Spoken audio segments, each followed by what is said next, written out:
going, Steve? It took 10 minutes to write that bit.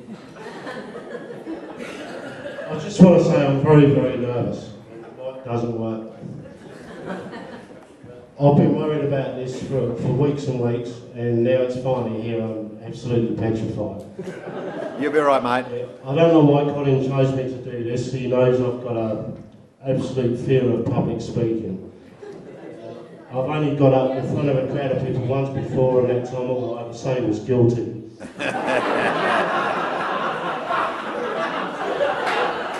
True story.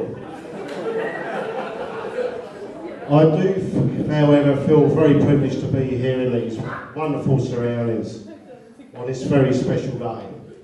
And I feel privileged to know Colin and be part of his family.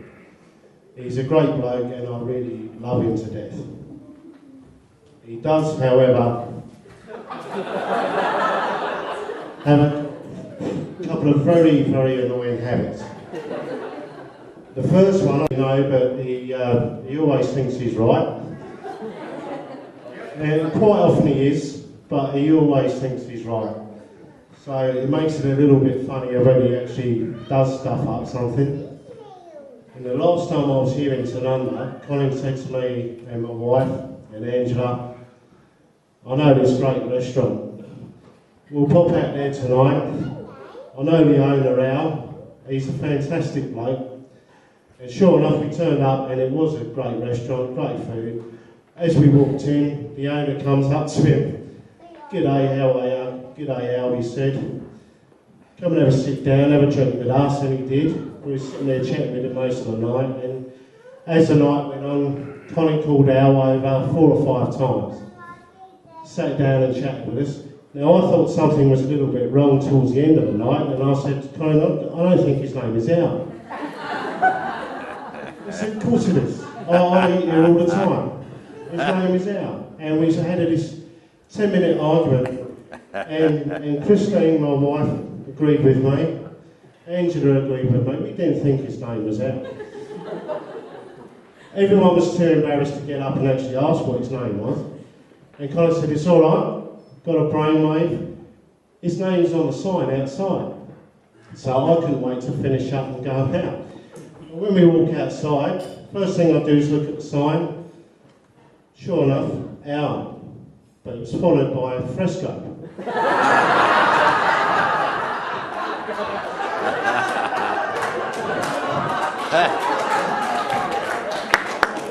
Colin had always thought, he said, come and dine with al fresco. He said, come and dine al fresco.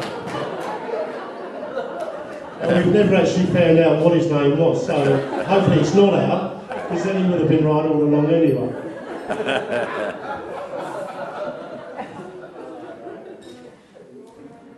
Now, another annoying habit Colin has, I don't know if anyone's ever noticed this one, but all his life has driven me absolutely nuts. I've only said it to him a few times, but mirrors. Colin and mirrors. From a very early age, Colin's had a fascination with mirrors, or rather, the reflection in the mirror. And wherever you go, he stops and he does all this. He's always doing it.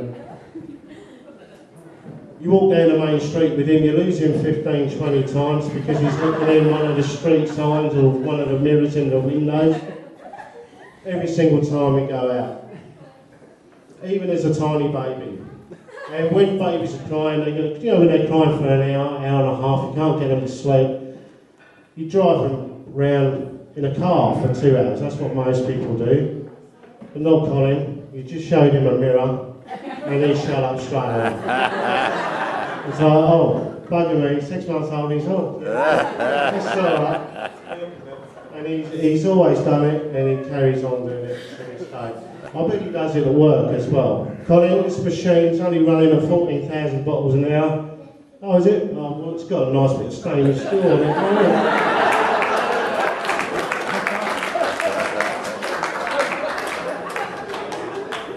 it? It's not funny, it drives me nuts. I had a suit fitting with him last week, on Wednesday. One of the biggest mirrors in Adelaide. Can you imagine what he was like? He's there for 10 minutes, he's doing every angle. This, bit of that. Hair was done, I'm surprised he's still got hair. I said, for crying out loud, Colin, try on a suit, we've been here for 10 minutes. So he comes out with the pants on, in the mirror. Then it was the the pants and the shirt. Again he has a look. Then the waistcoat. Then the tie. All this with the mirror in between everything. Once he's got the whole lot done, they had to adjust it all. We came back and he had to go through the whole thing again. Afterwards he said, Steve, that took a lot longer than I thought. I said, no shit, Colin. 10 minutes for a suit fit in, the rest of the night he was looking at 3 hours we were in there. I'm glad I've got that off my chest because it's driven me nuts all of his life. Now seriously though, I have known Colin all of his life. I was outside the delivery room when he was born and I heard his first cry. And it turns out he was crying because there was no mirrors in the room.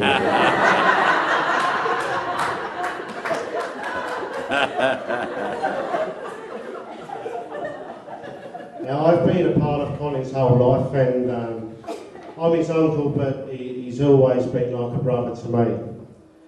Every day, every single day he was around my house and every day my mum was surprised to see him. She never anticipated it. Every day she loved him coming around and it was always followed by when he left, my mum saying, oh that was lovely. Isn't he a lovely little fella? I said, yeah, you're going to see him tomorrow. But she said it after every time he left. And Colin has always had a massive bond with my mother, and I know she's thinking of you today, Colin, because she thinks about you every day, mate. You know, I remember the day when I turned to Colin for advice instead of the other way around. And I think he was about 7 years old at the time. And I'm very proud of Colin and all of he's achieved, and I'm very proud of him today. He's now married to a very special person, Angie, and he's got 2 special little girls, Poppy and Eddie. He has a great support network of mates around him, and I met a few of them last week. And thanks to Jamie for organising one of the best Bucks nights I've ever been on anyway. It's fantastic.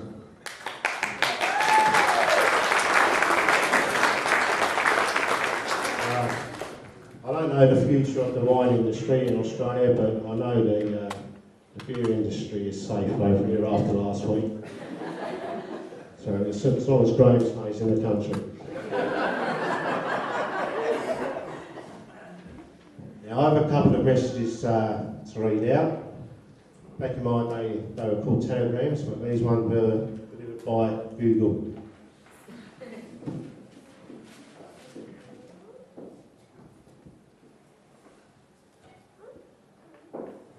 This is from Hidu wrote this one. Dear Colin and Angie, although we are not here with you on your wedding day, our thoughts and love are with you today on your special day and every day.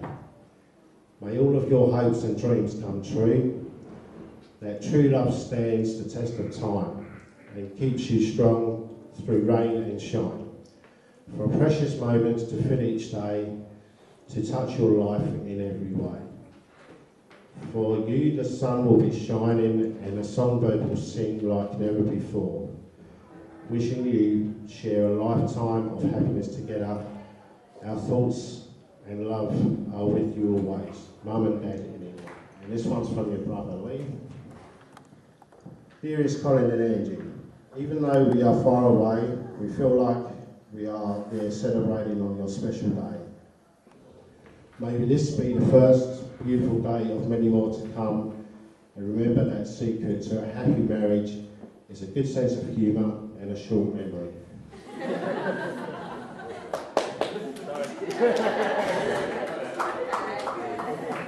Colin, you have watched me cry and you have watched me crawl, but that's enough of our night out on holiday in Corfu. I'll say no more. You have shown me many wonderful qualities over the years. You fetched me lunch from school when I was 5, picked me up from school when I was 10, and brought me my first suit when I was 20. You were always wonderful to me when we were growing up, and even though you're always my biggest brother, remember, I will always be the one with the biggest willy.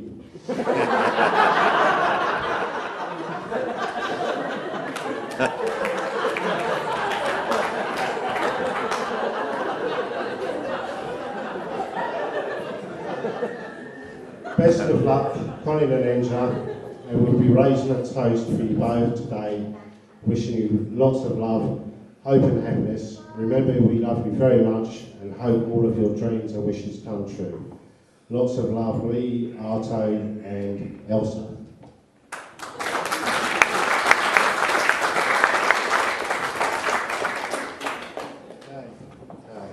I just want to say also, Poppy and Eddie, what wonderful little flower girls today, fantastic, well done. Probably the most honest person I've ever met.